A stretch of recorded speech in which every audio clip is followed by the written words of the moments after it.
Olá pessoal, bem-vindos a mais um podcast do Rafus Press. Dessa vez, nós vamos conversar um pouco a respeito da ideia de ciclo. Não é a primeira vez que eu falo da ideia de ciclo, né? Eu abordei a ideia de ciclo, tempo cíclico, quando eu falei do terror, de um novo tipo de terror que trabalha um pouco, né, essa noção. De fato, a ideia de um tempo cíclico, tem, digamos assim, a mesma relevância, o mesmo tempo, talvez ela seja até mais antiga que a ideia de um tempo linear. Não só um tempo. Aqui a gente vai falar um pouco mais da ideia de uma narrativa linear. Né? Quer dizer, um personagem que acompanha esse tempo, que se desloca, digamos, regularmente, num processo crescente. E quais são as possibilidades de você construir uma narrativa em que isso não ocorra exatamente dessa forma? Né? Como eu disse, o tema me interessa tanto filosófica quanto narrativamente. Eu escrevi um conto a respeito disso, né? Que foi publicado uns 3 anos atrás, 2 anos atrás, na Romênia, em uma coletânea. Né? O conto chamava Distinction in Book. É a base da graphic novel Extinção, um dos projetos, né, do Catarse da Rafus Press, né, que foi bem sucedido e tudo mais, já está esgotado. Na verdade, eu acho que eu tenho um exemplar. Enfim, um exemplar para venda, né? Mas enfim, eu tenho uma relação mais próxima desse tema que me fascina, e, né? Eu acho instigante essa ideia, porque na verdade, se formos pensar estritamente, né? A nossa espécie, como outras também, ela necessita de ciclos, digamos assim, não é? Para a sua sobrevivência. O sono é um ciclo. Cada uma das atividades que nós desenvolvemos, ela segue uma padronagem constante. E se nós retirarmos a nossa, digamos assim, subjetividade, essa padronagem constante é mais ou menos que domina, não é? Comer, dormir, repetir uma série de atividades necessárias para sobrevivência, etc. Então, o tempo para nós, na verdade, ele é muito mais cíclico que linear. Né? A ideia da linearidade do tempo está vinculada a uma noção de progresso, de progressão, de encaminhamento, né? De que as coisas vão, digamos assim, chegar num ponto X, elas partem num ponto Y, por exemplo, e chegam num ponto X.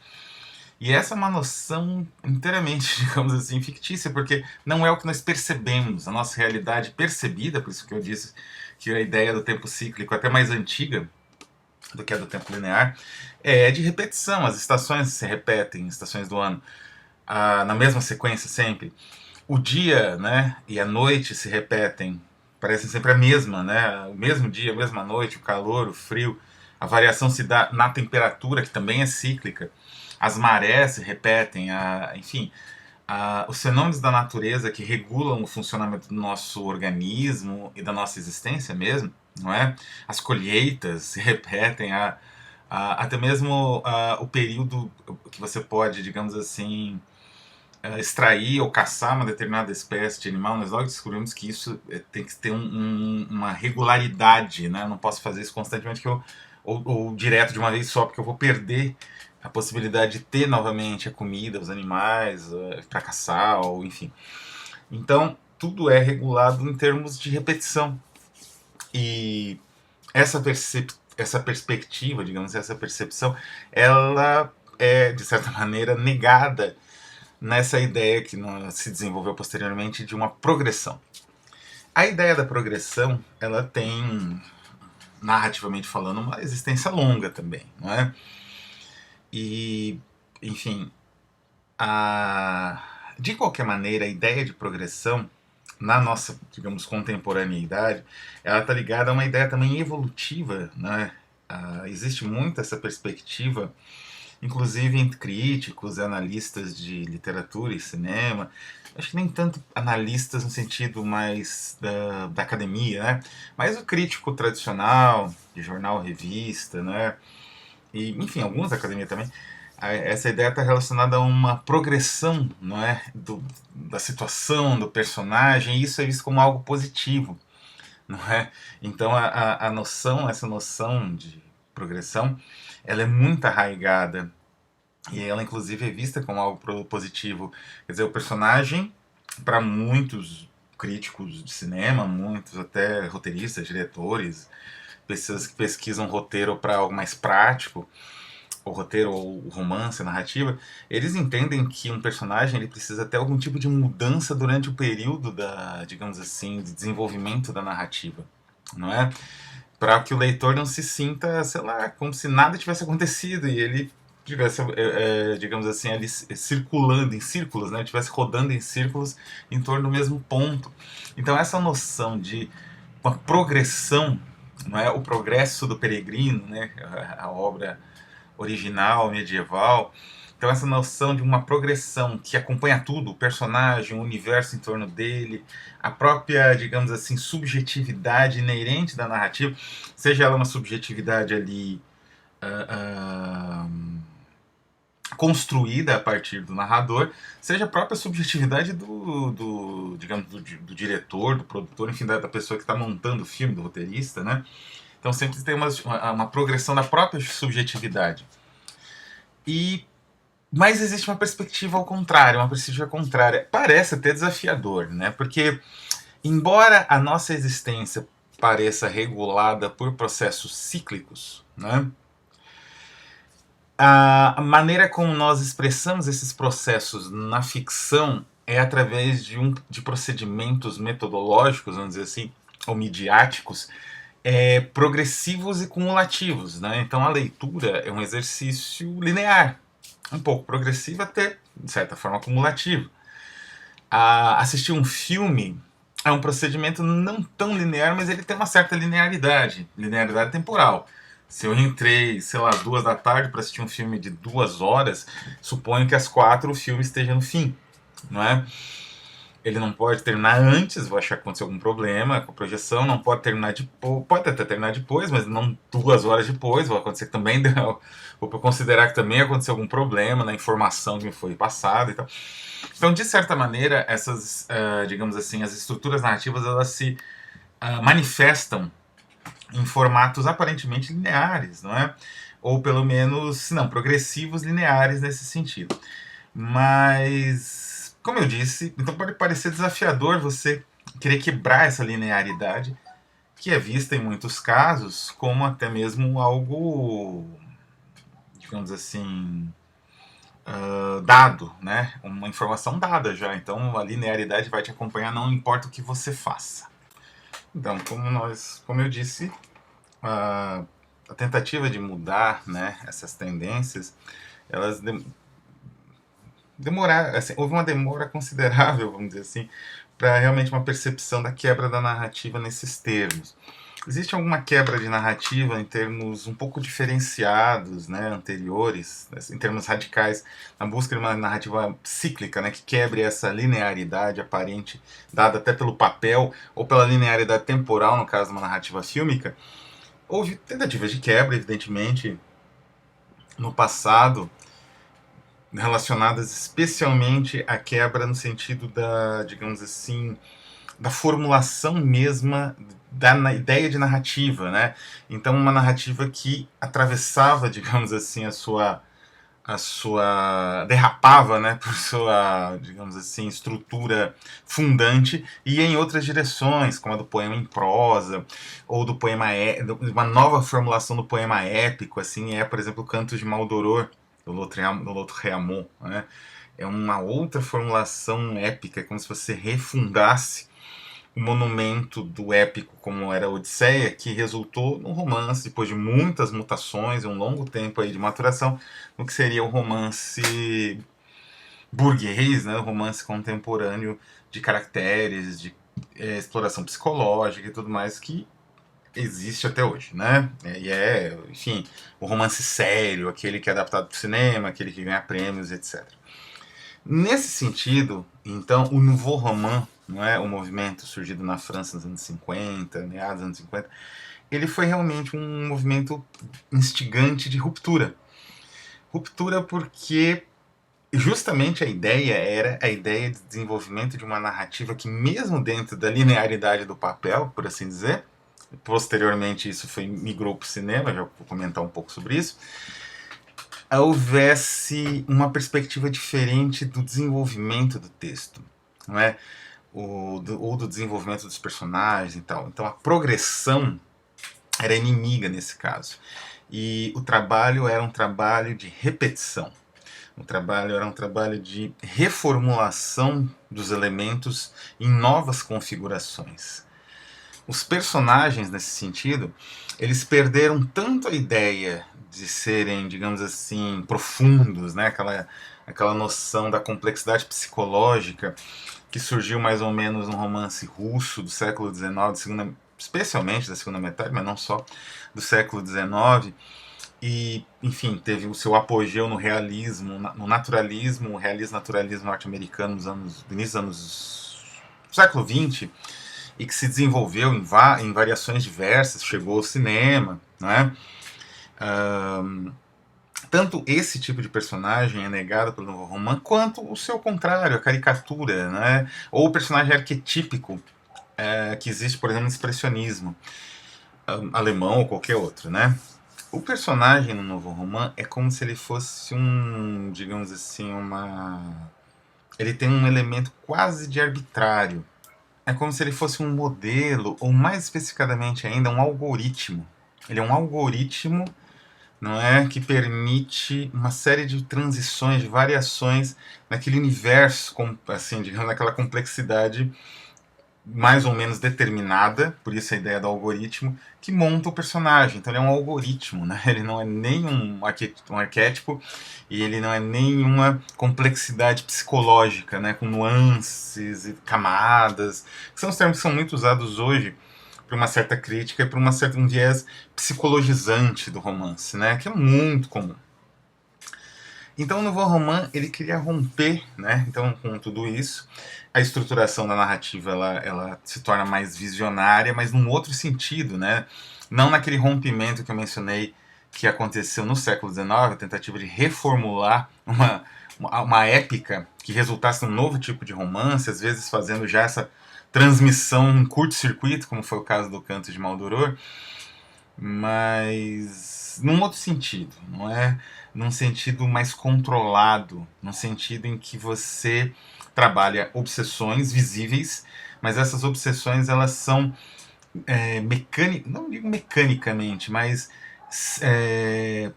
sutilmente, não é? Uma grande ali, dose de habilidade e de controle, elas são transmutadas em novas formas dentro da narrativa. E um dos, digamos, do que atrai nesse tipo de narrativa do novo romance, dos seus atrativos, é justamente você decifrar esses fragmentos edipianos, enfim, que como o Freud fazia de uma forma bem mais linear, né, nas análises que ele fez do infamiliar, né, no caso do Hoffmann e de outros autores, na Gradiva de Jensen. Aqui você tem uma outra forma, né?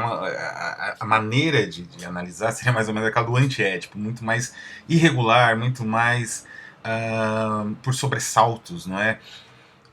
Mas mesmo assim surge alguma espécie de novo inconsciente ali nessa, digamos assim, nessa maçaroca de repetições. Porque, óbvio, os autores ainda tinham suas obsessões, né? O próprio Rob Grillet, ele tinha uma obsessão sexual evidente, sadomasoquista, né? Uma obsessão sadomasoquista bem evidente. Isso transparece nos filmes, que ele dirigiu alguns, e mesmo no próprio grande clássico dele, que é O Ano Passado em Mariambá, que é um pouco o tema do nosso trabalho aqui, né? Então a gente definiu mais ou menos. O Nouveau Roman é muito mais complexo, daria uns 5 vídeos, uma série, para falar um pouco mais das teorias, das ideias, da maneira como, por um lado, eles se opunham ao existencialismo anterior, né, dos anos 40, da época da guerra.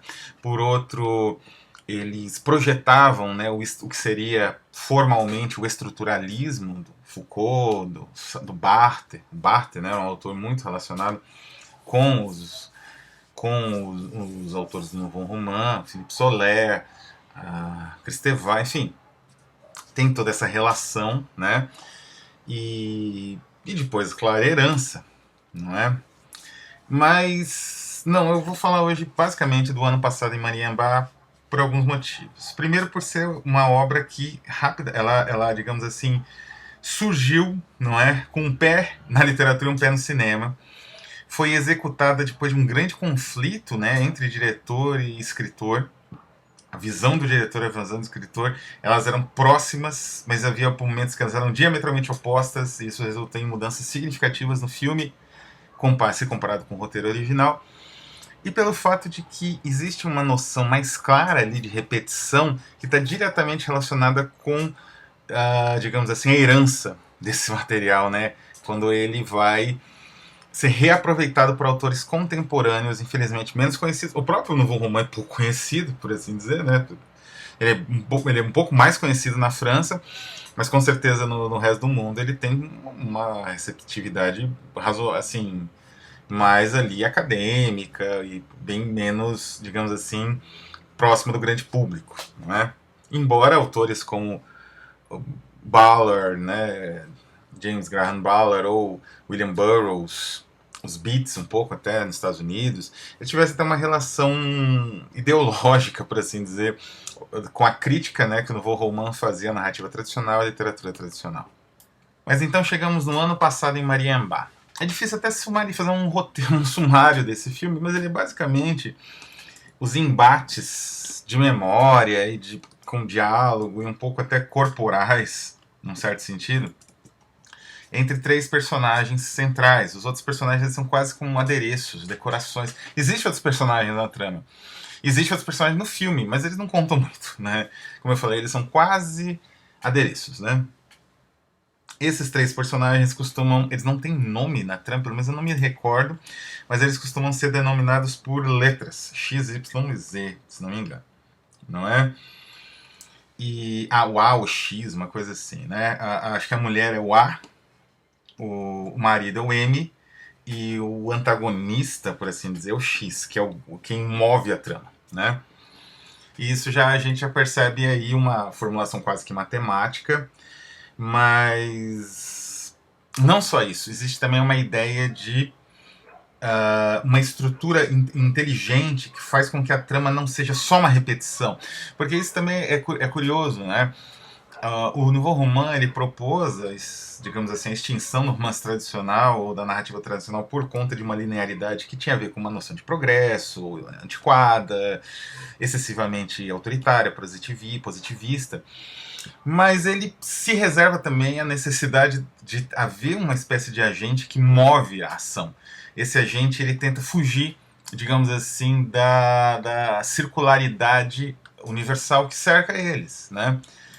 E nesse sentido, esse personagem central, a narrativa então ela vai se dando como esse personagem que é o George Albertazzi, né, que é o A, ele tenta justamente fazer com que a mulher, ele é o X, né, ele tenta justamente fazer com que a mulher, que é a A, que é a Delphine Seyrig, e aí já a primeira grande polêmica do filme, porque o Rob Grier, ele não queria uma atriz com o peso da Delphine Seyrig já na época, peso de estilo, enfim, de referência de outros filmes. Ele queria uma atriz um pouco menos conhecida, enfim, né? Ia haver uma violência mais explícita contra ela, né? No roteiro, a ideia de estupro produzida pelo X é bem evidente. No filme, essa ideia é sutil e, enfim, acaba passando despercebido. Mas ele, justamente, ele vai tentar fazer com que a A, né, o X, vai tentar fazer com que a A escape desse esquema de repetições, tentando fazer com que ela lembre uma lembrança que parece que é só dele. Que ele teria encontrado com ela em um hotel parecido com aquele que eles estão, um hotel de luxo, um hotel, enfim. A arquitetura tem um peso muito grande no Nouveau Roman, não é?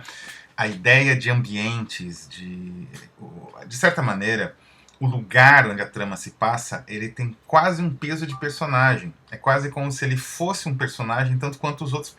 Na verdade, Mariembá, esse lugar, que é uma espécie de hotel, castelo, é difícil até definir, ele é mais personagem, ele tem mais caracterização, inclusive nome, do que os próprios personagens. Então, nisso, o Nouveau Roman também é interessante porque ele tem uma preocupação ambiental nesse sentido, do universo, né, cenográfico, que é, digamos assim, instigante, né? E ele tenta fazer com que ela escape digamos assim, do seu casamento com Amy, que é o Sacha Pitouf, né? O marido dela. Aparentemente, marido, enfim, a pessoa que segue ela, que tá com ela, etc. E ele vai aos poucos fazendo isso, não é? No caso, as repetições são justamente cada uma das abordagens em que ele tenta fazer ela se lembrar e ela não se lembra, ou em que ele tenta, de certa maneira, quebrar essa relação dela com o M de uma maneira, às vezes, mais agressiva. Então, no caso do livro, existe realmente uma descrição de um estupro no roteiro original, né? Que, se não me engano, é uma cena mais alucinógena, né? Uma cena mais exérgica no filme. E cada elemento, quer dizer, o hotel tem um decorado que tem uma tendência cíclica por conta do seu barroquismo. Os personagens jogam um jogo de carta chamado Nin, né? Acho que tem uma tendência a ter uma repetição bizarra, não é? Então esses elementos de repetição, eles vão se multiplicando na trama ao mesmo tempo que o X desesperadamente tenta quebrar essas repetições.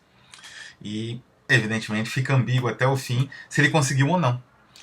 De certa maneira, é um filme difícil. É um filme típico de arte, né? O típico filme de arte francês. Ele tem esse elemento. Então ele é muito criticado, né? Grandes, Pauline Kael, enfim, outros grandes críticos, eles costumam ver esse filme como um filme hiper pretencioso, autoindulgente, não é? É um dos meus filmes prediletos, enfim.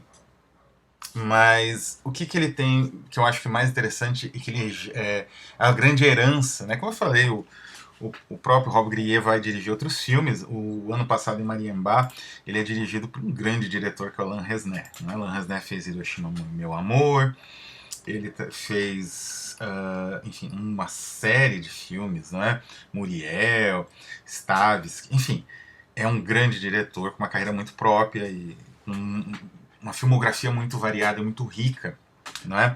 O Rob Grier, ele foi dirigir filmes, escrever roteiros, fez filmes de autor há um tempo, e os filmes dele são mais como os romances dele, tem um nicho, embora sejam instigantes, interessantes, ele nunca produziu nada nem próximo do que foi o ano passado em Mariembá. E qual que é o grande legado desse filme? Essa noção justamente mais sofisticada e, digamos assim, performada no audiovisual de tempo repetitivo, de um tempo que é misteriosamente repetitivo, né? Ele não está falando de uma era primitiva, ele está falando de um hotel de luxo na França dos anos 50, 60, né? O filme de 61. E essa noção vai ser dada, né, por exemplo, alguns autores que eu já mencionei aqui e que a Raffles Press já publicou, como Thomas Phillips, que tem uma grande influência no Nouveau Roman, na linguagem, na estruturação das histórias, não é? E o Damian Murphy. Só que esses dois autores, eles vão ter uma outra leitura, não é, do Nouveau Roman muito rica, uma leitura mais simbólica, mais ritualística, não é? Quer dizer, eles detectam um elemento ritualístico nas repetições, como eu falei, às vezes encenados ali nos jogos, não é, dos personagens dentro da trama do ano passado Mariembá. Então vão pegar esse elemento ritualístico, especialmente o Murphy, no caso, e vai trabalhar esse ritual de uma maneira muito mais complexa, mais sofisticada, não é? Do que o próprio Rob Grier, que vai trabalhar isso de uma forma mais quase que estrutural, né? Quer dizer, que faz parte da estrutura, o ritual é muito parecido com o tipo de narrativa que eles imaginavam, então tudo bem. E o Damian Murphy, né, o Thomas Phillips, também, por conta também da linguagem, né, o Phillips é mais próximo da linguagem, o Damian Murphy é mais próximo do visual, do imaginário arquitetônico também. E os dois têm essa ideia, então, do trabalho com o ritual. Né? Inclusive, o próprio Thomas Phillips ele vai ter um foco muito grande no satanismo, né? No demonismo e tudo mais.